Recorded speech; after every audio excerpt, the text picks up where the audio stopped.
Hello and welcome to the program. This is Minority Opinions Podcast. I'm Hito.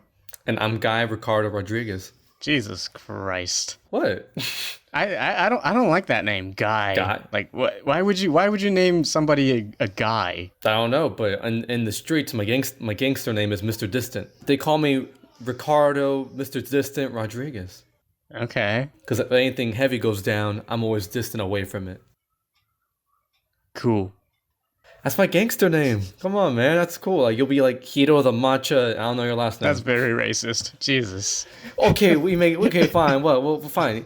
Hito the Knife. How about Hito Butcher? Your last name. I don't know. Something cool. Nah. Fine. Just Hito. Just Hito. I'm giving you that Mexican nah. It's from Fluffy, okay? Yeah, fluffy thing. Yeah. But that's a Mexican thing, right? Depends where you go. I mean, that's what he said. Yeah, it's a common thing. Like, it'll be like, hey, do you want to drink some water? And we're all just like, nah. Yeah, I like that sound. But there's a reason why I made a gangster name today. Yeah, because Ricardo is going to be talking about The Gentleman, the new Guy Ritchie movie. And I'm going to be talking about, we are going to be talking about Uncut Gems, because that movie is streaming on Netflix, like everywhere outside of the United States, which is interesting. How you doing, man? Pretty good. I started applying for graduation. Oh my god. Woo. Yes, sir. After 4 years and many stressful nights writing papers, I am officially about to be done. Yes, and you're gonna end up with a diploma in film studies. Jesus. Was it film studies? Cinema? Yeah, cinema studies. Yeah, cinema studies. And you will have at least $10,000 of debt. Yeah, well, I mean, it could be almost $10,000 in debt. Oh, almost. Yeah, because I'm my family's smart with money. Let's just say that. So I'm not associated with crime like the men in this movie. You're not selling weed? I'm not selling weed. Are you sure your family doesn't own like a weed empire? Oh. Cocaine? Yes, sir. Oh. Cocaine. I'm joking. That was sarcasm. Don't arrest me because I'm Hispanic. DSU.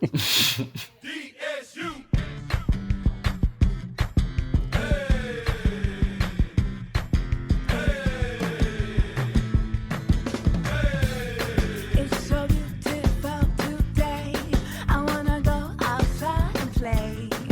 But speaking of weed, we are reviewing The Gentleman today. Well, I'm not reviewing Gentlemen because I don't live in the States. That is true. But The Gentleman, but directed by Guy Ritchie, one of my personal favorites. I know you're not a big fan. I mean, you're a big fan, right? You're just not. I think he's okay. I remember you called him a ripoff of Tarantino. Did I? And one episode or a personal conversation we had like a while back, you were like, I was like, yeah, like Guy Ritchie. He's like, he's just a copycat Tarantino. Like, I don't know. I think he's okay. I like his Sherlock Holmes movies. And Snatch, although I haven't seen that in like 15 years. oh my god, you're that old? Yeah, I'm that old. Jesus. I know, I look like 12, but yeah. I know, your 20s were crazy. I know, right?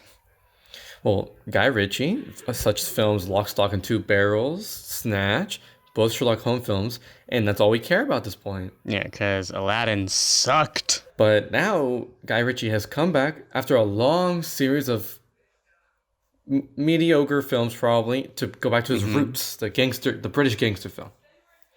And I think The Gentleman's a terrific film. I thoroughly enjoyed it.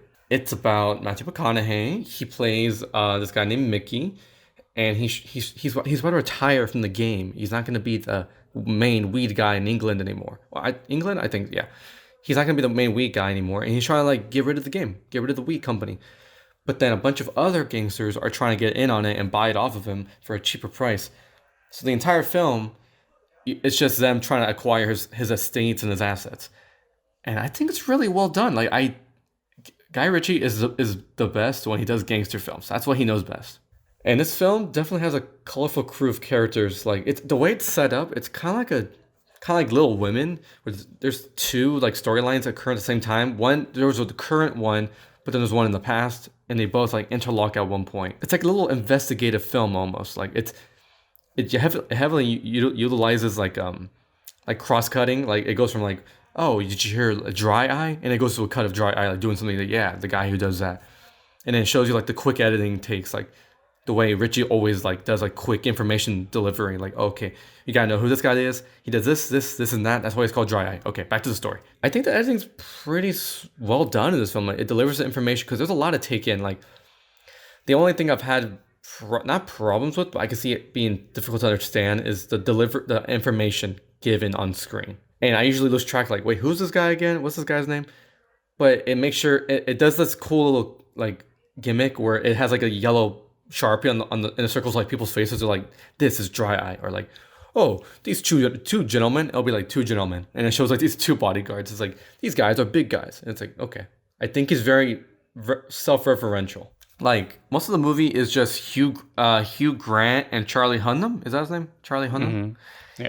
It's mostly them bickering with each other because Hugh Grant has some intel on Charlie Hunnam, and he's like, whoa, let me tell you the story about how this is going to come about. And he gives him a screenplay of the entire movie, basically. And then he goes like, okay, so the main climax, or he'll be like the main character, and it's spelling out the movie, basically. It's pretty clever. I like it.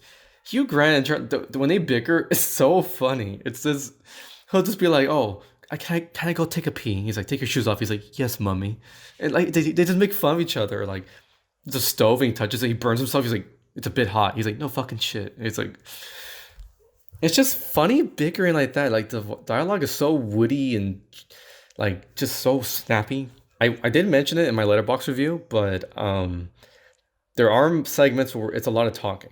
Because I know, like, I appreciate a good dialogue discussion over like an hour, but like some of it just did feel like not dragged out, but it kind of ruined the pace of the movie. Which I don't know if it ruined it, but I felt there was some parts where like, okay, really fast cutting, and it slows down. It's like, okay, let's slow down and talk for a bit. I'm like, whew, that's the flow felt disrupted a lot most of the time. I will say there is one character I did feel a bit weird about. I feel like if people were bothered by the Once Upon a Time in Hollywood Bruce Lee character, I feel like this film, Henry Golding's character, I feel like people won't like his character. As I was thinking about it, I was like, I don't know if people will be okay with this. Like, there were points where his name was Dry Eye, Henry Golding. He's from Crazy Rich Asians and what else? Oh, Last Christmas. His character could be a bit much sometimes. Meaning? Too cartoonish. Ah, okay. Yeah, like just evil, too cartoony, evil bad guy. I do not appreciate that. I don't know. To me, if it seemed weird to me, that's a sign that usually it might be something a bit too much. That's just me, though. Colin Farrell's character, though, he's very funny. He's the honorable thief who just wants his lads to have a good time and be safe. He's a violent man only when it's necessary. Okay. Yeah, and he it's pretty cool. He teaches his like he runs a gym, and his gangster name is Coach.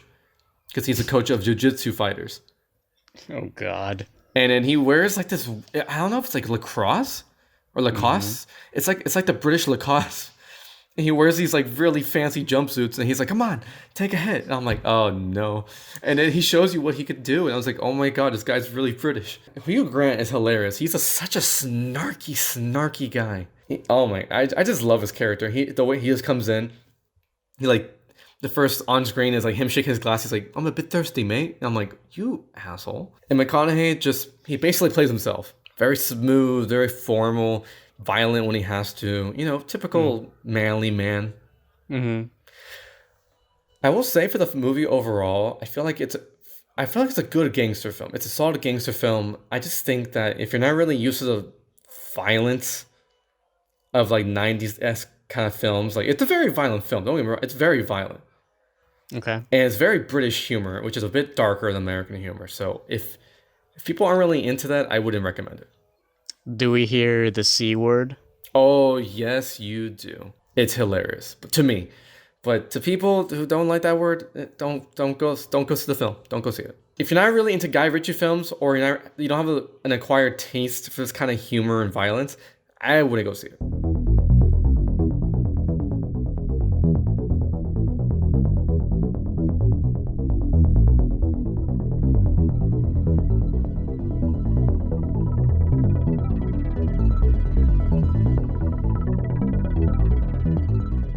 This is how I win. No, hey, this is how we win. Oh, okay. Oh shit. Oh, he said it. Of course. Now, I'm very excited for this film. I think it's tremendously better than The Gentleman, only for several different reasons. We are reviewing Safdie's brothers' film, Uncut Gems. Mm-hmm. We actually saw the previous film, Good Time Together. Oh yes, we did. Yeah. When that movie came out, what is it, 2 years ago? Yeah, we did. 2017. Yeah, we saw that movie together. It was the first movie that we saw together as roommates. One of three by accident. Well, we saw a movie together by accident. Yeah. Yeah, Isle of Dogs. Crazy timing. We both walked out saying like, yeah, that movie's a little bit racist. And it's like, yeah, it's a little bit racist. Yeah. Yeah. There's a white savior complex. Yeah, there's a white savior complex. Yeah. But Uncut Gems. Yeah, Uncut Gems. Well, we were talking about Good Time, but Good Time. Yeah. How do you feel about Good Time? Let's get that out there. I loved it. It made me really depressed. It's the most it's that's the kind of violence in the film that like legit disturbs me.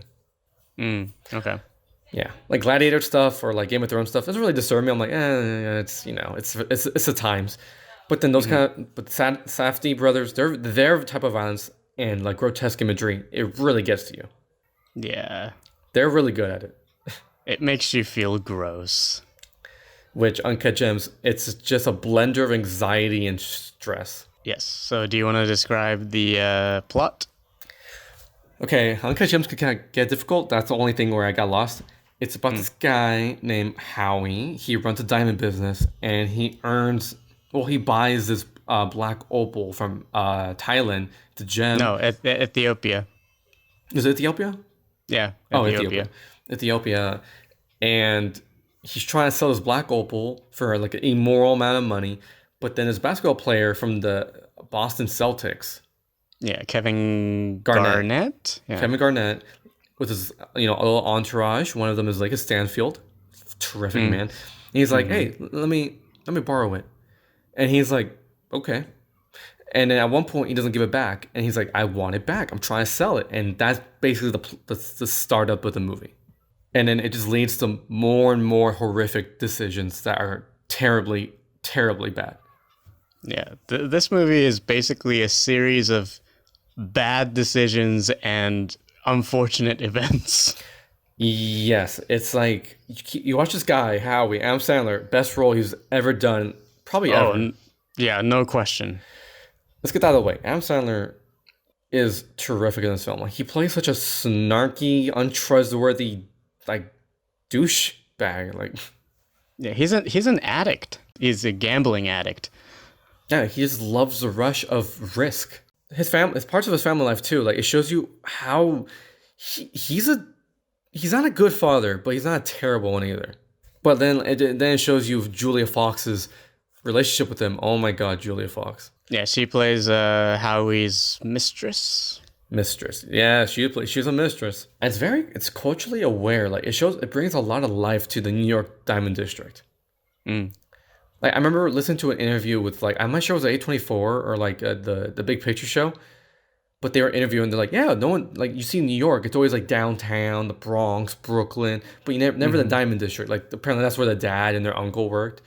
Yeah. And they hung out around there all the time. So they're like, why not do a film about it? He's talking about the Safdies, in case. Safdies. The directors. But what did you think, Hito? I just kind of splurged everywhere for a second. Okay, so I really liked Good Time. I thought that was a really thrilling movie about this morally bankrupt character played wonderfully by Robert Pattinson.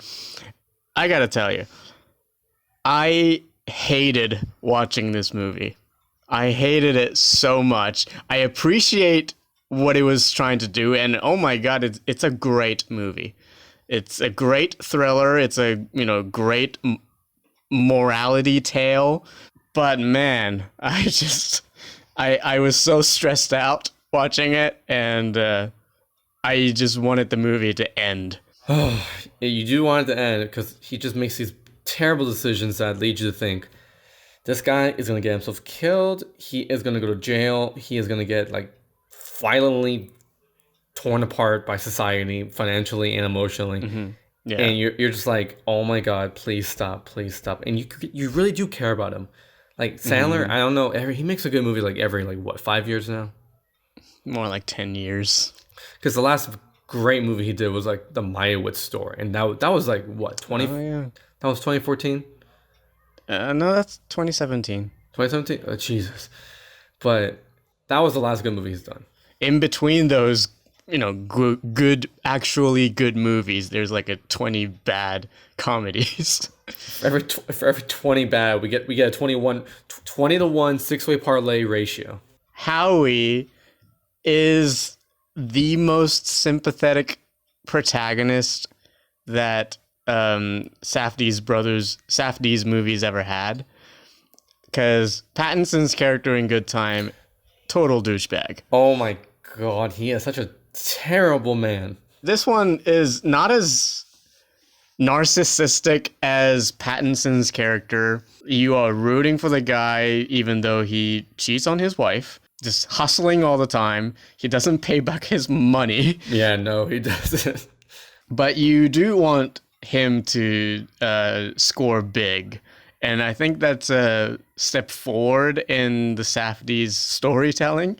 Because I really want them to start making movies about characters who are relatable. I don't think they're gonna make that soon.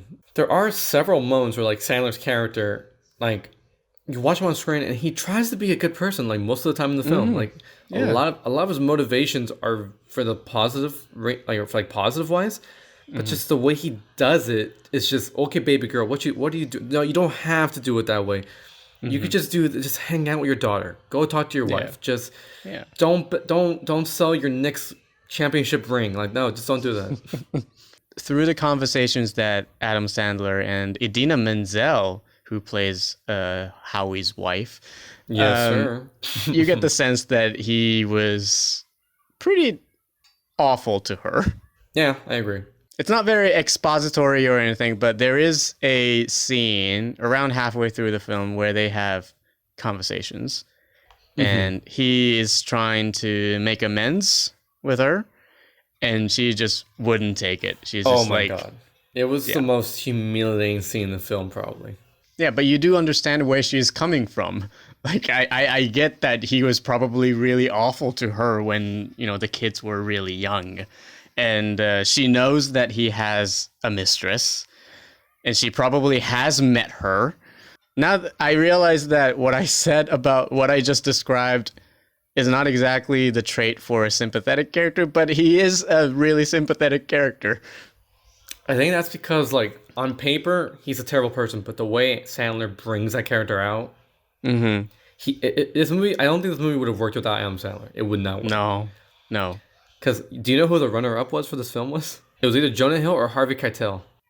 Oh, wow. Harvey Keitel. Yeah, I mean, I guess because they wanted that, like, older crime guy from Reservoir Dogs, like that kind of, they wanted that character. And Jonah Hill, I could see Jonah Hill doing it, but I don't think he has, like, the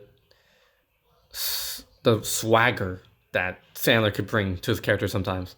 Yeah. I can see Jonah Hill, like, doing a pretty good job with it, but man, Adam Sandler, he is great. Like, this is the role that he was born to play. And he got snubbed at the Oscars. That's all I need to say. Yeah, now that I've seen the movie, I understand why people were upset. It's literally a role of a lifetime that he will probably, I don't know if he'll top this ever again. I legit don't know. I think this is a really good movie, and I do recommend it. I just want everyone to know that after 2 hours and 10 minutes of watching this guy just making really, really, really bad decisions, I felt exhausted. And I don't say this lightly, but I don't want to watch this movie ever again. I get it. I don't want to go through it. Like last episode, how when you talk about Kevin, that's the same boat for me. I'm glad I saw it once. I'll talk about it. I'll recommend it. I won't watch it again unless by force or with a date. That's it. Okay, I could make an exception if my like future partner says I want to see Uncut Gems. I would make an exception. I would go through it for love.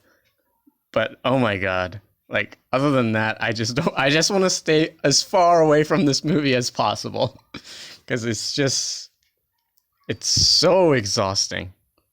I think I'll buy this movie on Blu-ray at one point. Wow. And you know how rare I buy movies. You know that. Yeah. Like I bought this over Once Upon a Time in Hollywood. That's how much more. That's how much of a good movie it was to me. But you still would recommend this movie and watch it again? Like totally, wouldn't you? I mean, if you liked Good Time and if you liked Heaven Knows What, you should definitely watch this movie because it's a roller coaster ride of just anxiety. It's the word "why," but the "why" like when you imagine typing out "why," but keep adding Y's and slowly the Y's start curving downward into a straight line 9 degrees down toward the Y axis. Just why? Yeah. It keeps going down and down, never ending. Like why? I'm glad that I saw it on Netflix. I do not want to watch this in theaters. I was stressed out of my mind. I left the theater. I had to like breathe.